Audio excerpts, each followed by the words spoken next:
वक्त काफी बदल चुका है। एक समय ऐसा था, और जो मैंने अपनी आंखों से देखा है, कि परिवार में अगर कोई अच्छी चीज खाने पे बनती थी तो माँ को मन करता था कि तेरे टीचर को जरा उनके घर थोड़ा दे करके आ जाओ। ये ठीक है कि मेरे यहाँ मेरे टीचर बहुत ज्यादा दूर नहीं रहते थे, लेकिन माँ का मन करता था कि कुछ बना है अपने घर में, तेरे टीचर को दे आओ, कुछ अच्छी चीज हुई है टीचर को बता दो। टीचर एक प्रकार से फैमिली मेंबर हुआ करते थे। कभी कभी माँ बाप जो बात बच्चे को नहीं बता सकते थे तो माँ बाप टीचर को कहते थे और उसको कहते थे कि जरा आप उसको थोड़ा समझाइए ना, और टीचर टीचिंग के सिवाय ये काम करते थे। माँ बाप का टीचर पर एक भरोसा हुआ करता था कि जो काम हम नहीं कर सकते, जो काम हम अपने बेटे से नहीं कर सकते, वो टीचर कर पाएंगे।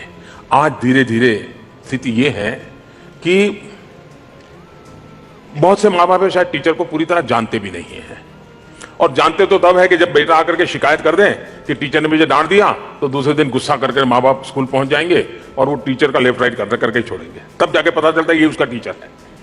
तो ये स्थिति अच्छी नहीं है।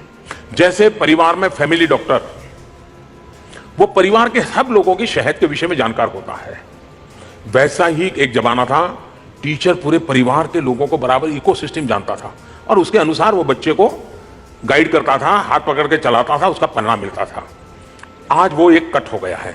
मैं सभी टीचर से चाहूंगा कि वे सिर्फ स्टूडेंट से नहीं, उसके पूरे इकोसिस्टम के साथ जुड़े, उसके यार दोस्त, उसके शौक, उसकी प्रवृत्ति, उसके पेरेंट्स, उसके भाई बहन, तब जाकर के उस बच्चे के साथ कैसे ट्रीट करना उनको सरलता से आ जाएगा।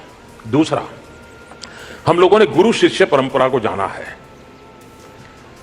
आप देखिए, मुझे बराबर याद है, मैं बहुत साल पहले, तब तो मैं राजनीति में नहीं था, एक स्कूल ने फंक्शन में मुझे बुलाया था, शायद स्कूल के 25 साल हुए थे।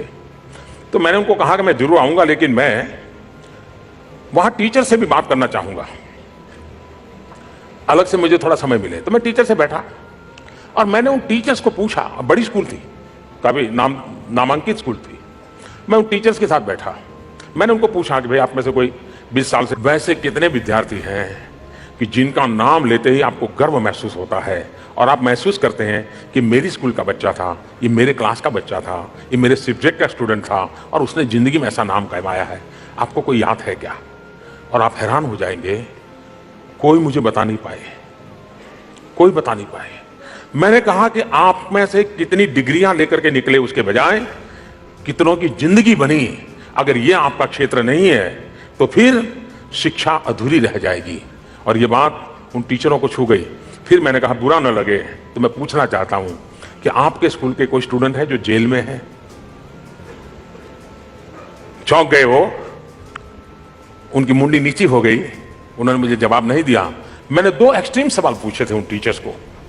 अगर मेरे पास पढ़ा हुआ बच्चा कभी किसी बुरे काम में नाम सुनाई दे तो एक टीचर के नाते मुझे चोट पहुंचनी चाहिए, और मेरे हाथ से निकला हुआ बच्चा जब जिंदगी में कुछ प्राप्त करता है वो दिन मेरे लिए सुहाना हो, ये टीचर के मन का भाव होना चाहिए, तब जाकर के। और मैंने ऐसे टीचर देखे हैं, मैंने ऐसे टीचर देखे हैं, आप हैरान हो जाएंगे। मैं जब मुख्यमंत्री बना तो मेरे मन की एक इच्छा थी, क्योंकि मैं घर छोड़ करके 30-40 साल बाहर रहा था, मैं कभी किसी को मिला नहीं था, एक गुमनाम सी जिंदगी में चला गया था। लेकिन जब मुख्यमंत्री बन गया तो मेरे मन में इच्छा हुई कि मैं मुख्यमंत्री के नाते मेरे सभी टीचर को बुलाऊं। तो मैंने सूची बनाना शुरू किया, मेरे अफसरों को काम पे लगाया। जो बचपन में जिन्होंने मुझे कभी पढ़ाया था उनकी आयु करीब 96 हो गई थी, सबकी सूची बनाई, सबको मैंने एक कार्यक्रम में इकट्ठा किया, सार्वजनिक तौर पर मैंने उनका सम्मान किया, और मेरे मन को एक संतोष हुआ कि मेरे टीचर का मेरी जिंदगी में। तो जैसे टीचर से हमारा भाव है वैसा हमारे लिए भी हमारे टीचर के प्रति भाव होना चाहिए। हम टीचर, वो तो सरकारी नौकरी करता है या उसको तनख्वाह मिलता है, उसकी जिम्मेवारी है पढ़ाएं,